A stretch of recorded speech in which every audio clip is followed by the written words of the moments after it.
अंदर रियाज किचन मराठीमध्ये तुमचं पुन्हा एकदा मनापासून स्वागत आहे. माझे पूर्ण गोडताईंचं, गोडदादांचं, माझं पूर्ण यूट्यूब फॅमिलीचं मनापासून स्वागत आहे. उद्याला क्रिसमस आहे आणि भरपूर जण आणि आता न्यू इयर पण येणार आहे. भरपूर जण वेगवेगळ्या पद्धतीचे मार्केटमधून केक आणून कट करतात. तर आपण मुलांना द्यायला बराच विचार करतो. तर मी आज खास तुम्हाला अगदी 40 ते 50 रुपयाच्या खर्चामध्ये तुम्ही घरी खूप हेल्दी आणि अगदी स्वच्छता ठेवून तुम्ही केक बनवू शकतात आणि जास्त भांडी वगैरे पण न भरता आजच्या केकची रेसिपी पाहणार आहोत. चला मग न वेळ घालवता रेसिपीला सुरुवात करूया. माझ्या चॅनलवर नवीन असाल तर प्लीज चॅनलला सबस्क्राईब करा, जेणेकरून माझ्या नवनवीन रेसिपीचं तुम्हाला नोटिफिकेशन मिळत राहील. आणि आजच्या केकच्या रेसिपीला जास्त सामान वगैरे काही लागणार नाही आहे. फक्त 3 ते 4 वस्तूपासून आजचा केक बनणार आहे. सुरुवातीला आपण इथं केक बनवण्यासाठी ओरिओ बिस्किट घेणार आहोत. तर इथं मी 4 पॉकेट बिस्किट घेतलेले आहेत. हे 10-10 वाले पॉकेट आहेत. तर आपण सर्व बिस्किट आता काढून घेणार आहोत पॉकेटमधून. मी इथं बिस्किट काढून घेतलेले आहेत, बघू शकता तुम्ही. आता आपण सर्व बिस्किटांचं क्रीम वेगळं करायचं आणि बिस्किट वेगळं करायचं आहे. आपल्याला क्रीमचा वेगळा वापर करायचा आहे आणि बिस्किटचा वेगळा वापर करायचा आहे. त्यासाठी इथं काळजीपूर्वक आपल्याला सर्व बिस्किटांचं व्यवस्थित क्रीम काढून घ्यायचं आहे. बघू शकता तुम्ही, मी इथं सर्व बिस्किटांचं क्रीम काढून घेतलेलं आहे. आता आपण याला व्यवस्थित एखाद्या जड मुसळीने आपण बारीक करून घेणार आहोत. ती प्रोसिजर अगदी तुम्ही मिक्सरला देखील करू शकतात, पण या पद्धतीने केलं तर भांडी पण कमी होणार. आपल्याला फाईन पावडर वगैरे अजिबात बनवायची नाही. त्यासाठी ही प्रोसिजर अगदी व्यवस्थित आहे आणि तुम्हाला जर वेळ नसेल तर तुम्ही मिक्सरला देखील फिरवू शकतात.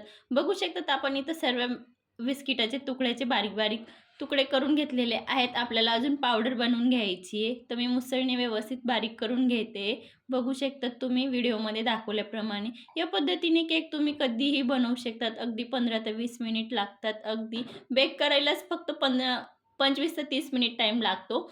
बाकी काही नाही. प्रोसिजर खूप सोपी आहे. अगदी तुमच्या घरी काही स्पेशल दिवस असेल तर त्या दिवशी देखील तुम्ही बनवू शकतात. इथं मी बिस्किटाची बारीक पावडर बनवून घेतलेली आहे, बघू शकता. आता आपण थोडं थोडं दूध ॲड करून आपल्याला व्यवस्थित बॅटर बनवून घ्यायचं. एक सोबत आपल्याला डायरेक्ट दूध टाकायचं नाही आहे. बघू शकता त्या पद्धतीने आपल्याला व्यवस्थित बॅटर बनवून घ्यायचं आहे. मी तर 4 बिस्किटच्या पाऊचला 1 वाटी दूध घेतलेलं आहे. बघू शकता तुम्ही व्हिडिओमध्ये दाखवल्याप्रमाणे. आपल्याला जशी गरज पडेल दुधाची त्यानुसार आपण थोडं थोडं ॲड करून आपल्याला व्यवस्थित बॅटरची थिकनेसनुसार आपल्याला दूध ॲड करायचं आहे. बघू शकता त्या पद्धतीने व्यवस्थित एकाच दिशेने फेटायचं आहे. जर तुम्ही खमण किंवा केक वगैरे बनवत असाल तर खास करून बॅटरकडे लक्ष ठेवायचं आहे की एकाच दिशेने फेटत राहायचं आहे. याच्याने हवा खूप छान भरली जाते आणि खूप फ्लफी, सॉफ्ट, स्पंजी खमण किंवा केक वगैरे छान होतो. तर इथं आपण ज्या भांड्यामध्ये केक बेक करणार आहोत ही मी चहाची पातेलीच घेतलेली आहे. अगदी तुम्ही केकचं भांडं पण घेतलं तरी चालेल किंवा दुसरं कोणतीही पातेली घेतली तरी चालेल. तर इथं मी बटर पेपर लावून घेते आणि थोडं तेल वगैरे ग्रीस करून घ्यायचं आहे, जेणेकरून साईडला पण केक चिपकणार नाही. या पद्धतीने इथं मी व्यवस्थित भांडं तयार करून घेतलेलं आहे. ते आता आपण साईडला ठेवून बॅटरकडे वळूया. इथं बॅटरमध्ये मी अगदी 2 चमचे मी इथं दूध ॲड करते. आपल्याला परत व्यवस्थित फेटून घ्यायचं आहे. या पद्धतीने आपल्याला केकचं बॅटर पाहिजे, बघू शकता तुम्ही.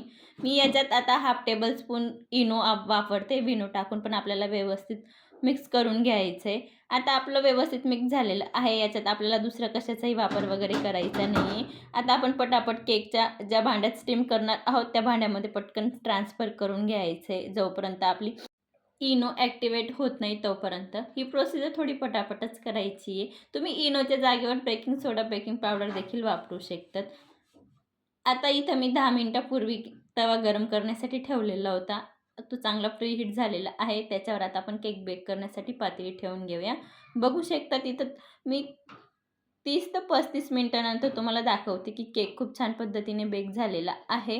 तुमचं केक बेक करण्याची जी प्रोसिजर आहे, तुम्ही खालचं भांडं किती जाड आहे त्यानुसार तुमचा टाईम अगदी 40 ते 45 मिनिटं देखील लागू शकतात. आपल्याला केक जोपर्यंत गार होत नाही तोपर्यंत आपण इथं मी थोडं डार्क चॉकलेट घेतलेलं आहे 1 पीस, आणि जे आपलं बिस्किटचं क्रीम होतं ते आपल्याला आता व्यवस्थित मिक्स करून घ्यायचं आहे. खाली मी एका पातेलीमध्ये गरम पाणी घेतलेलं होतं. वरून व्यवस्थित अगदी 5-6 मिनिटासाठी व्यवस्थित मिक्स केलं आणि थोडं दूध ॲड करून व्यवस्थित ते चॉकलेट मेल्ट करून घेतलेलं आहे. आता आपलं चॉकलेट सिरप आपण वरून आता थोडं थोडं करून ॲड करून घ्यायचं आहे केकवरती, बघू शकता तुम्ही या पद्धतीने. आणि हे मी 100% नॅचरल डार्क चॉकलेट वापरलेलं आहे, अगदी विदाऊट केमिकल आहे.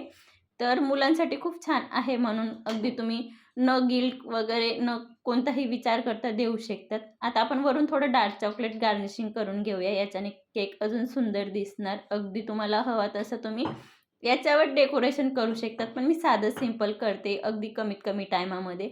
इथं मी नाईफने जेव्हा चेक केलं होतं केक, तिथे थोडं होल पडलेलं आहे. त्याच्यावर वरून परत डार्क चॉकलेट सिरप ॲड करून घ्यायचं आहे. बघू शकता तिथं आपला ओरिओ चॉकलेट केक बनून तयार झालेला आहे. व्हिडिओ कसा वाटला कमेंटमध्ये नक्की सांगा आणि ही केकची रेसिपी तुम्ही कधी बनवताय मला कमेंटमध्ये नक्की सांगा आणि व्हिडिओ आवडला असेल तर नातेवाईकमध्ये किंवा फ्रेंड सर्कलमध्ये शेअर करा. चला मग अशाच एक छानशा रेसिपीसोबत भेटूया. तोपर्यंत मस्त खा, स्वस्त राहा, सर्वात महत्त्वाचं आनंदी राहा आणि माझ्या चॅनलवर नवीन असाल तर प्लीज चॅनलला सबस्क्राईब करा. पुन्हा अशाच एक छानशा रेसिपीसोबत भेटूया. तोपर्यंत धन्यवाद.